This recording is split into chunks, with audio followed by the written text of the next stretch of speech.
Bom, agora vamos ver um outro conceito dentro de herança, tá? Que é o papel de classe abstrata. Então, aqui eu tenho um outro diagrama, como exemplo. Deixa eu voltar para cá, tem um outro diagrama. Esse diagrama que a gente tem aqui, eu tenho uma classe pessoa, certo?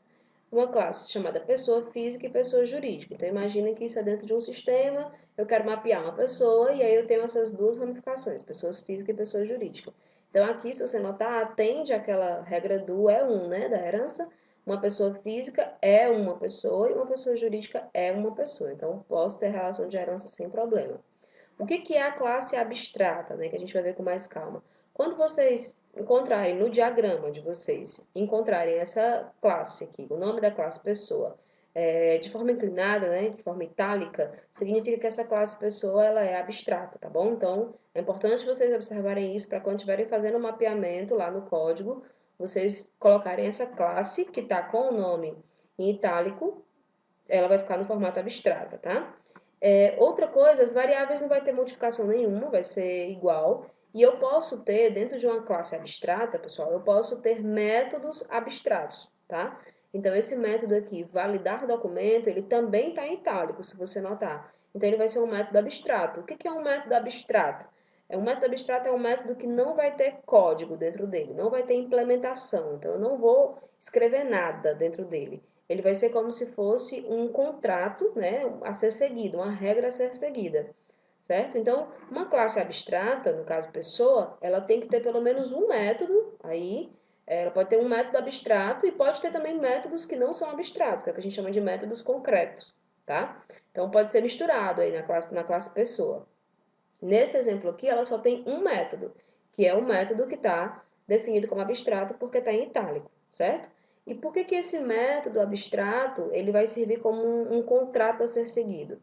Porque as classes, que é a classe pessoa física e a classe pessoa jurídica, que é as duas classes que estão herdando de pessoa, no momento que elas herdarem, existe um método abstrato em pessoa, que é o validar documento. Então, no momento que elas herdarem, elas vão ser obrigadas a implementar esse método, validar documento. Então, ela está sendo ali naquele momento, ela vai dizer, ó, se eu herdei de pessoa e pessoa tem um método que não está implementado, que é um método abstrato, então eu vou precisar implementar esse método, tá? Então ela vai ter que reescrever esse método e colocar uma funcionalidade para ele, né? Colocar um corpo para ele, escrever o que o método vai fazer realmente dentro dele.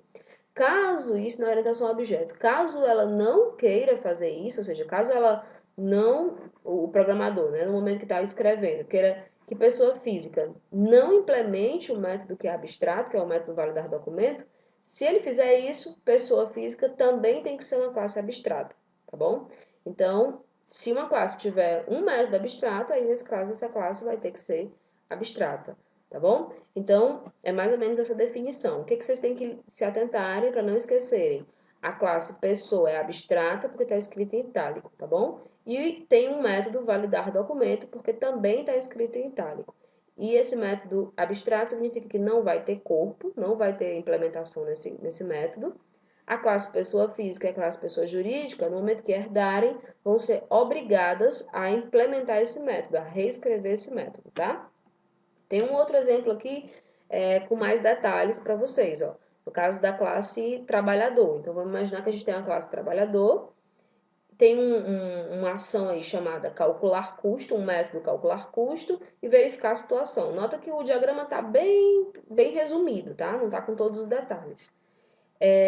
Nota que calcular custo, ele está em itálico, então ele é um método abstrato, certo? Pedreiro e serralheiro são classes que herdam de trabalhador. Então, vamos ver aqui quais são as definições. Ó. A classe trabalhador está em itálico e, por isso, é definida como uma classe abstrata, que é o que eu acabei de dizer. A operação calcular custo também está em itálico, então também vai ser uma operação abstrata, certo? Não se pode criar objetos a partir da classe trabalhador, já que ela é uma classe abstrata. Isso é muito importante, tá? Uma classe abstrata significa que eu não vou poder criar um objeto. Então, eu não vou poder fazer, por exemplo, um new, né, com a classe trabalhador, certo? Isso é uma característica, porque ela vai servir como se fosse uma ideia de contrato, onde as subclasses, as filhas, vão ter que assumir aquele contrato, né, e implementar aquilo que não foi implementado, tá bom? E aí ele diz, é possível se criar objetos a partir das classes pedreiro e serralheiro, tá? Até porque faz bem lógica se você notar, porque é o seguinte, se eu tenho um sistema que eu tenho a ideia de um trabalhador nele, mas eu não vou ter um objeto trabalhador, certo? Só trabalhador. Eu vou ter um objeto que é um pedreiro, eu vou ter um objeto que é um serralheiro. Então, esses meus objetos fazem sentido eu instanciar um objeto de pedreiro e de serralheiro, né? E eles também são trabalhadores, porque existe a relação de herança, que a gente já viu, tá bom? Então, por isso que a gente não instancia objetos de uma classe abstrata, certo? E as classes pedreiro e serralheiro, elas são obrigadas a implementar a operação abstrata calcular acústica, é o que eu falei. No momento que eu tenho um método que é abstrato, quem implementar, né, quem herdar da classe trabalhador, vai ter que implementar esse método calcular custo, tá bom? E a operação verificar situação não é uma operação abstrata, ou seja, tá vendo que não está inclinada, né? Não está itálico.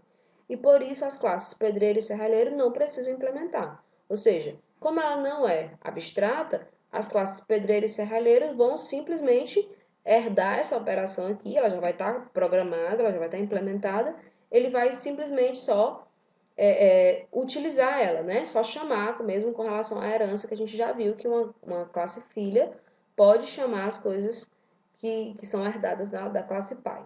Bom, então, essa aqui é um pouco do conceito da classe abstrata. A gente vai fazer na prática na outra aula para ficar melhor de entender.